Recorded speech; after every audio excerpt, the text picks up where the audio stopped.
तुमच्यापैकी काही लोक जर नवीन असतील तर तुम्ही मागे जे सत्र झालेली आहेत त्या सत्राचा किंवा आधीचे जे काही व्हिडिओज अपलोड झालेले आहेत युट्यूबवर ते तुम्ही बघून संख्याशास्त्र म्हणजे काय, संख्याशास्त्राच्या विविध संकल्पना काय आहेत, केंद्रीय प्रवृत्ती म्हणजे काय आणि केंद्रीय प्रवृत्तीचे परिमाणे या संदर्भातली माहिती तुम्ही मागील व्हिडिओमध्ये घेऊ शकता.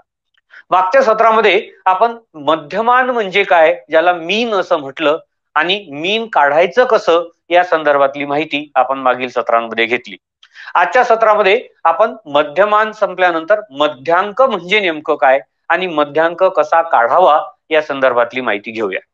साधारणतः बीएडच्या अभ्यासक्रमामध्ये आणि डीएडच्या अभ्यासक्रमामध्ये या दोन्ही गोष्टीचं खूप महत्व आहे. एकतर मध्यमानावर प्रश्न विचारला जातो किंवा मध्यांकावर प्रश्न विचारला जातो आणि दोन्ही पैकी कुठल्या तरी एका याच्यावर प्रश्न विचारला जाऊन साधारणतः 10 गुणांचे आपल्याला यामध्ये प्रश्न असू शकतो.